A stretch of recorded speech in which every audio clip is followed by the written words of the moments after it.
সারা পৃথিবীতে মুসলিম কমিউনিটির মধ্যে যে পরিমাণ অমিল, এই অমিলের কারণে পশ্চিমারা মুসলিম বিশ্বের উপরে ছড়ি ঘোরায়। সিদ্ধান্ত তারা নেয়, বিচার তারাই করে।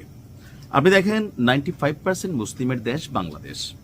এই দেশে 95% আমরা নামে মুসলিম, কিন্তু তরিকা, মত, দল, তারপর আরো বিভিন্ন ক্রাইটেরিয়াতে এই দেশে 4 থেকে 500 বিভিন্ন মতের আমরা দলে বিভক্ত হয়ে আছি।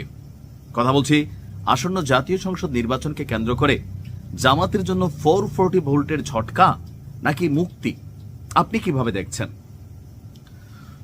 জামাতকে যদি রাজনৈতিকভাবে ক্ষমতায় যেতে হয়, ইসলামের যে রাজনীতি বা জামাতি ইসলাম, মানুষের মধ্যে ইসলামের যে একটা ফিলিংস ক্রিয়েট করা, ট্রাই করা বা শরিয়া আইনের রাষ্ট্র পরিচালনা করা, সেখানে তাদের প্রধান বাধা হচ্ছে আওয়ামী লীগও না, বিএনপিও না।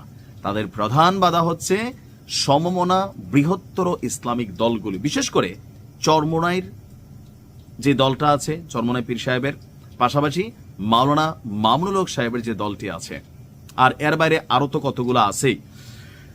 এখন হুট করে গতকালকে আমরা দেখলাম যে শেষ মুহূর্তে এসে আসন সমঝোতা নিয়ে, ওই যে ক্ষমতা সবার সংসদে যাইতে হবে, হ্যাঁ, টিকেটের বেলায় কেউ কারো ছান নাই। আরে ভাই, মিল্লা জিল্লা থাকলে তো 2-4 জনও যাইতেন। এখন এই যে একলা একলা নির্বাচন করতে গিয়া বেশি সংখ্যক লোক সংসদে যাবেন চিন্তা করছেন, দিন শেষে একটা সিটও পাবেন না। কেন পাবেন না? কারণ মুসলিম ভোটারগুলা দলমত তরিকায় যদি বিভক্ত হয়ে যায়, না ভোট পাবে ঠিকমতো জামাত, জামাত যদি কিছু পাবে, চরমোনাই 2-1টা অঞ্চলে কিছু ভোট পাবে, আর মামুনুল হকের দল তারা ওই রকম ভোট পাবে না। কারণ বাংলাদেশের মানুষ রাজনীতিতে ধর্মের ব্যবহারটা খুব বেশি পছন্দ করে না। দর্শক, জামাত ইসলামী এবং ইসলামী আন্দোলন সহ 8টি দল এই মুহূর্তে আসন সমঝোতা নিয়ে একটা আভ্যন্তরীণ লড়াইয়ে তারা কানেক্টেড হয়ে গেছে। সংশ্লিষ্ট লিয়াজু কমিটি দফায় দফায় বৈঠক করেও একক প্রার্থীর নির্বাচনে কোনো সমাধানে আসতে পারেনি। বিশেষ করে চরমোনাইর পীর সৈয়দ মোহাম্মদ রেজাউল করিমের নেতৃত্বাধীন ইসলামী আন্দোলন এবং মাওলানা মামুনুল হকের নেতৃত্বাধীন বাংলাদেশ খেলাফত মজলিসের আসন চাহিদা অনেক বেশি হওয়ায় জামাতের সাথে এই জোটটা দিন শেষে হচ্ছে না। এমনকি চাহিদা মতো আসন না পেলে এই সমঝোতা প্রক্রিয়া থেকে বের হয়ে আলাদা প্ল্যাটফর্ম করার আভাস দিয়েছে এই দুটি দল। তবে কেউ কেউ মনে করছেন এই সিদ্ধান্তের পেছনে অন্য কোনো দল অথবা ব্যক্তিদের ইন্ধন রয়েছে। রেজাল্ট কি হবে? মাওলানা মামুনুল হকের দল একটাও সিট পাবে না, চরমোনাই 2-1টা পাইলে পাইতে পারে। আর মাওলানা মামুনুল হক, আমার ধারণা উনি যে আসনে দাঁড়াবেন, আসন বুঝা যদি দাঁড়ান, উনি একটা সিট পেতে পারেন, পরবর্তীতে এখানে কেউ সিট পাবে না। এটা হচ্ছে বাস্তবতা। কারণ সব তো ইসলামী, এখানে আমরা কি বলাচ্ছি যে ন্যারেটিভ তৈরি করতেছি, শরিয়া আইন চালু করব।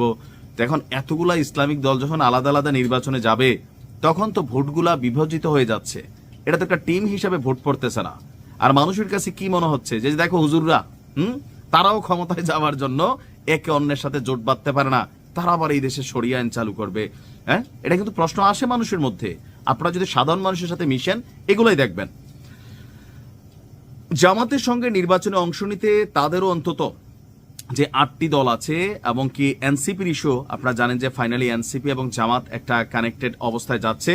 আসন্ন জাতীয় সংসদ নির্বাচনে আসন সমঝোতার ভিত্তিতে দীর্ঘদিন ধরে প্রক্রিয়া চালাচ্ছে জামাত ইসলামী, ইসলামী আন্দোলন, খেলাফত মজলিস, বাংলাদেশ খেলাফত মজলিস, খেলাফত আন্দোলন, নেজামি ইসলাম পার্টি, জাকপা এবং বাংলাদেশ ডেভেলপমেন্ট পার্টি, এতগুলা দল। এখন আমি যদি হিসাব করি, জামাত ইসলাম ছাড়া বাকি দলগুলোর এককভাবে একটা আসন থেকে পাশ করে আসাও কিন্তু কষ্টকর হবে, 2-1টা দল বাদ দিলে। তো একতাবদ্ধ যদি থাকতে না পারেন, এটাতে জামাতের কিছুটা ক্ষতি হবে, কিন্তু বৃহত্তর আমার মনে হয় না যে তেমন কোনো ক্ষতি হবে। কেউ কেউ বলছেন এটা জামাতের জন্য ভালোই হয়েছে। দেখা যাক কি হয়। আপনি কিভাবে দেখছেন কমেন্টে লিখুন। আসসালামু আলাইকুম।